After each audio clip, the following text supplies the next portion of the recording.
আমরা এই যে জুলাই অভ্যুত্থানের গণহত্যার পেছনে এই রাষ্ট্রের যে স্বৈর শাসকের কী চেহারাটা ছিল, তারা কিভাবে বাংলাদেশকে একটা গুম এবং খুনের স্বর্গরাজ্যে পরিণত করেছিলেন, তারা কিভাবে নির্বাচন ব্যবস্থাকে ধ্বংস করেছিলেন, এই সমস্ত বিষয়গুলো তুলে ধরেছি। স্পেশালি গত 15 বছরে প্রথমত ক্রসফায়ারের নামে বিচার বহির্ভূত যেভাবে হত্যাকাণ্ড ঘটানো হয়েছিল সেগুলোর বর্ণনা তুলে ধরেছি।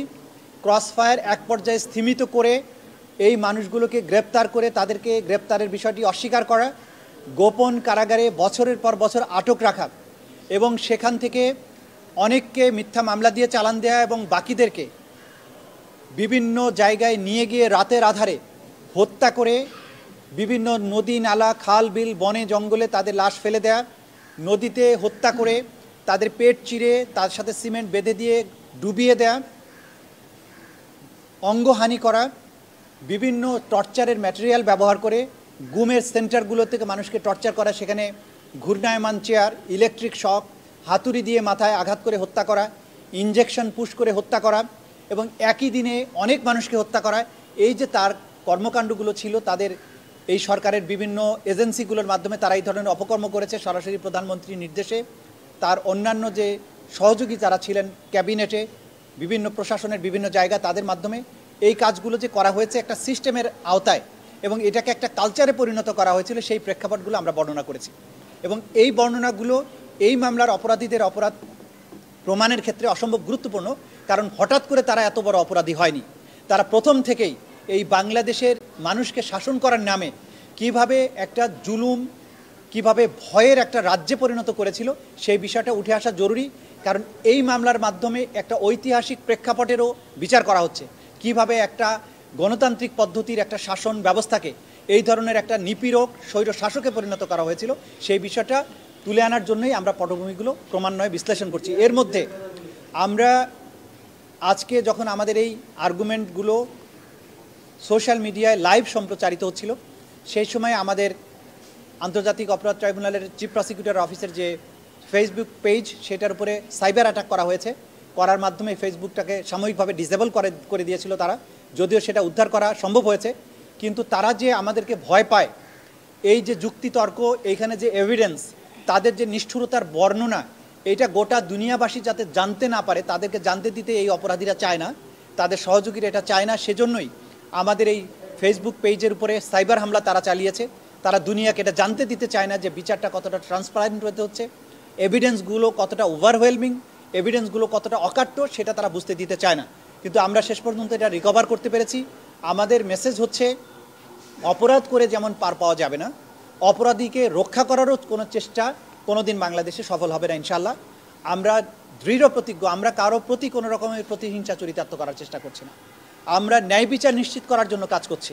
কোনো ব্যক্তির ব্যাপারে আমাদের কোনো বিদ্বেষ নেই, কিন্তু এই রাষ্ট্রে, এই জনপদে, এই দেশের মানুষের উপরে যে নিষ্ঠুরতা, যে গণহত্যা চালানো হয়েছে, তার বিচার হতে হবে এই রাষ্ট্রকে নিরাপদ রাখার স্বার্থে, আগামী প্রজন্মকে বাংলাদেশে নিরাপদে বসবাসের সুযোগ দিতে, এই দেশকে একটা প্রসপ্যারাস একটা রাষ্ট্রে পরিণত করে আগামী বিশ্বে বাংলাদেশ একটা গুরুত্বপূর্ণ জায়গায় পৌঁছুক, সেরকম একটা রাষ্ট্রে গর্ব করার মতো একটা রাষ্ট্র যাতে আমরা প্রতিষ্ঠিত করতে পারি।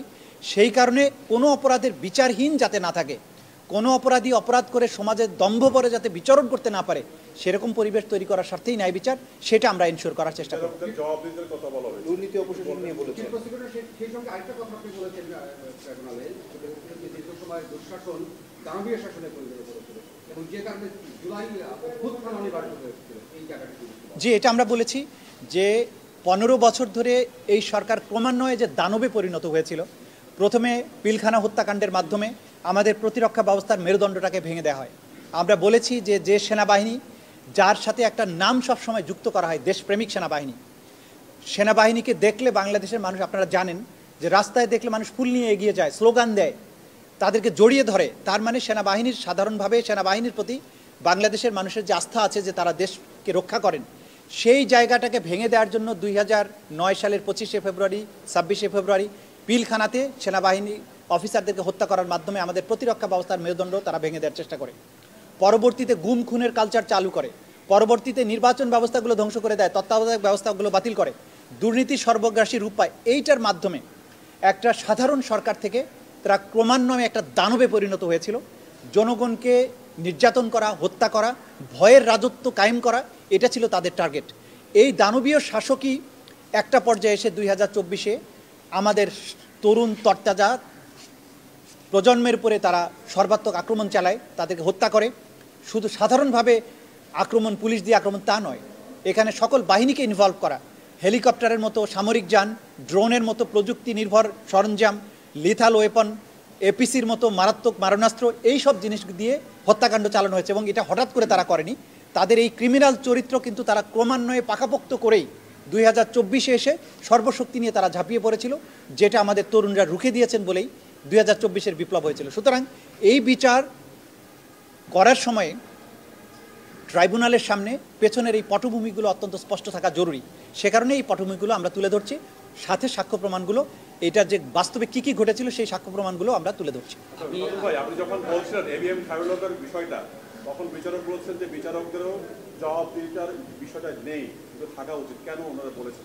জি, উনি ওনার অভিজ্ঞতা থেকে বলেছেন যে এই যে বিচারের নামে বিচারকরা সেই বিগত সরকারের সময় বিশেষ করে যে স্বেচ্ছাচারিতার আশ্রয় নিয়েছে, আমরা যেটা সাবমিশন রেখেছি যে খায়রুল হক সাহেব সুপ্রিম কোর্টের সাথে প্রতারণা করে তত্ত্বাবধায়কের সরকারের মামলায় তত্ত্বাবধায়ক সরকার পদ্ধতি বাতিল করার সময় যে জাজমেন্ট প্রথমে ওপেন কোর্টে দেওয়া হয়েছিল, পরবর্তী সময়ে চূড়ান্ত রায়ের সময় সেই রায়ের অংশটুকু বাতিল করে দিয়ে সুপ্রিম কোর্টের সাথে প্রতারণা করেছেন। এই যে একজন বিচারক স্বেচ্ছাচারী কাজ করেছে প্রধান বিচারপতির মতো আসনে অধিষ্ঠিত থেকে, এই বিচারকরা গুরুত্বপূর্ণ মামলা ফেলে রেখে সরকারের ইচ্ছা অনুযায়ী অগুরুত্বপূর্ণ মামলাকে বিচারের জন্য নিয়ে আসা, কাউকে ফাঁসি দেওয়ার প্রয়োজনে সেই মামলাকে আগে নিয়ে আসা, রাষ্ট্রের গুরুত্বপূর্ণ অন্য মামলাকে পেছনে ফেলে দেয়া, এই যে বিচারকদের স্বেচ্ছাচারিতা, এইটাকে রোধ করার জন্য একটা সাংবিধানিকভাবে অথবা আইনি একটা ব্যবস্থা থাকা উচিত বলে ট্রাইব্যুনালের মাননীয় চেয়ারম্যান এটা অভিমত প্রকাশ করেছেন। এবং তিনি বলেছেন বিচার বিভাগীয় সংস্কার কমিশনের কাছেও তিনি অভিমত পাঠিয়েছিলেন।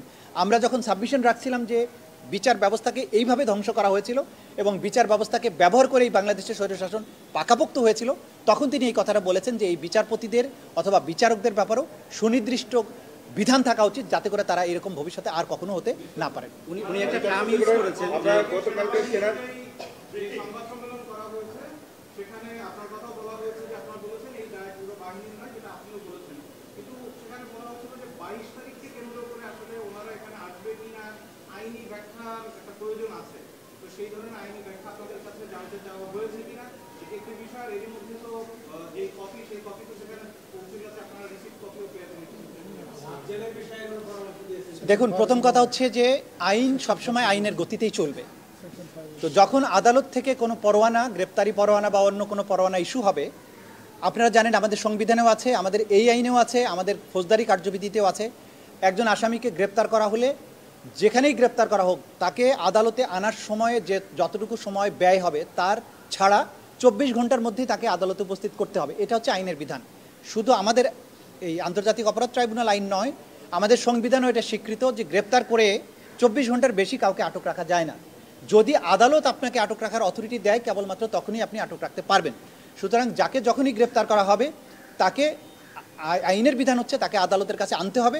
আদালত যদি তাকে আটক রাখতে বলে আটক রাখা হবে, আদালত যদি তাকে ছেড়ে দিতে বলে, জামিন দেয়, সেটা দিতে পারেন। সুতরাং ডিসিশন নেওয়ার অথরিটিটা তখন আদালতের হাতে চলে যায়। এইটাই হচ্ছে আইনি ব্যাখ্যা। তো আমাদের কাছে কেউ ব্যাখ্যা চাননি, যদি চান তখন আমরা ব্যাখ্যা নিশ্চয়ই তাদেরকে জানাবো। এখন যে 15 জন এখানে আছে, হেফাজতে আছে, তাদের স্ট্যাটাসটা কি হবে? তারা কি গ্রেফতার? আমাদের কাছে যেহেতু আনুষ্ঠানিকভাবে ডকুমেন্টারি পদ্ধতিতে কেউ বলেননি যে আটক রাখা হয়েছে, মিডিয়াতে যেটা এসেছে সেটাকে আমরা আমলে নিচ্ছি না। আমাদেরকে যদি বলা হয় যে আটক রাখা হয়েছে, তাহলে আইন অনুযায়ী তাকে অবশ্যই আদালতের কাছে আনতে হবে, এটাই বিধান। তো যেহেতু আমরা জানি না, সুতরাং এই বিষয়ে আমি কোনো মন্তব্য করতে চাই না। সেনা সদরে যেটি পাঠিয়েছেন গ্রেপ্তারি পরোয়ানা, ওটা কি রিসিভ করেছেন আপনারা? মানে আন্তর্জাতিক অপরাধ ট্রাইব্যুনালের রেজিস্ট্রারের যে কার্যালয়, সেখানে আপনারা খোঁজ নেবেন, তারা এই গ্রেপ্তারি পরোয়ানাগুলো যথাস্থানে যথাসময়ে জারি করেছেন।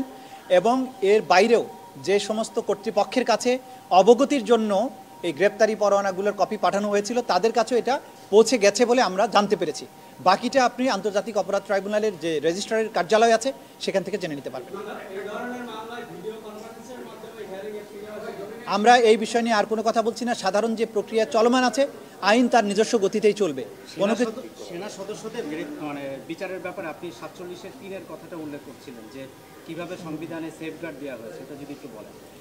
আমরা যেটা আদালতে আজকে আর্গুমেন্টের শুরুতে বলেছি যে ইন্টারন্যাশনাল ক্রাইমস ট্রাইব্যুনালস অ্যাক্ট 1973 এটা একটা বিশেষ আইন তৈরি করা হয়েছে সেনাবাহিনী, নৌবাহিনী, বিমান বাহিনী, গোয়েন্দা সংস্থা, ডিসিপ্লিন ফোর্স, পুলিশ বাহিনী, এই সমস্ত ডিসিপ্লিন ফোর্সের বিচারের জন্য বিশেষভাবে তৈরি। এবং এই আইনে যে অপরাধগুলোর বিচার করা হচ্ছে সেই অপরাধগুলোর বর্ণনা বাংলাদেশের সাধারণ কোনো আইনে নেই। Even army act, navy act, এয়ারফোর্সের যে আইন আছে নিজস্ব আইন সেখানেও নেই। এটা একটা স্পেশাল ল। এই অপরাধগুলো আন্তর্জাতিক আইনে বর্ণিত অপরাধ। এগুলোর বিচার করার কেবলমাত্র ক্ষমতা হচ্ছে আন্তর্জাতিক অপরাধ ট্রাইব্যুনালের। এই ব্যাপারে সবার সুস্পষ্ট ধারণা থাকা দরকার। দ্বিতীয়ত, এই ট্রাইব্যুনালের এই আইনটা আমাদের সংবিধান দ্বারা প্রোটেক্টেড। আমাদের সংবিধানের 47-এর 3 এবং 47-এর ক অনুচ্ছেদে স্পষ্টভাবে বলা হয়েছে যে সমস্ত আইন, আন্তর্জাতিক আইন অর্থাৎ crimes against humanity, war crimes, genocide, এগুলো বিচারের ব্যাপারে তৈরি করা হয়। সেই আইনগুলো যদি সংবিধানের কোনো অনুচ্ছেদের সাথে, কোনো বিধানের সাথে অসামঞ্জস্যপূর্ণও হয়, তাহলে এই আইনটা প্রাধান্য পাবে। সংবিধানের সাথে যদি অসামঞ্জস্যপূর্ণ হয় তারপরেও, অর্থাৎ সংবিধান নিজেই বলে দিচ্ছেন যে 1973 সালের ক্রাইমস ট্রাইব্যুনাল অ্যাক্ট এর মূল্য সংবিধানের চেয়েও শক্তিশালী। সংবিধানই এটাকে প্রোটেকশন দিয়েছে। সুতরাং এই আইনের কোনো বিধানকে চ্যালেঞ্জ করা যাবে না। এই আইনের কোনো বিধানকে চ্যালেঞ্জ করে কোনো আদালতে যাওয়া যাবে না, সুপ্রিম কোর্টে যাওয়া যাবে না, রিট পিটিশন দায়ের করা যাবে না, মেইনটেনেবল হবে না, কারণ এইটার প্রোটেকশন স্বয়ং সংবিধান দিয়েছে। এই আইনটা যেহেতু সকল আইনের উপরে প্রাধান্য পাবে, সুতরাং এই আইনের বিধানে যা কিছু বিচারের প্রক্রিয়া আছে সেই প্রক্রিয়ার মধ্য দিয়েই সবাইকে চলতে হবে।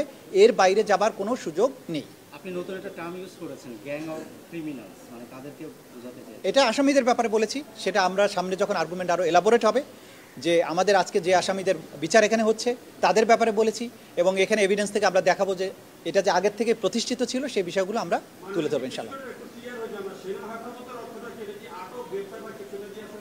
এটার ব্যাপারে আমার কোনো ধারণা নেই, আমি এই ব্যাপারে কোনো মন্তব্য করছি না। আমরা এই আদালতকে বুঝি, এই আদালতের প্রসিডিংসকে বুঝি, সেই অনুযায়ী আদালতের কাছে যখন আসবে তখন আমি এই ব্যাপারে কথা বলতে পারবো। বাইরে কোথায় কি হচ্ছে এই ব্যাপারে সব কিছুর ব্যাপারে আমি আসলে জবাব দেওয়ার জন্য প্রপার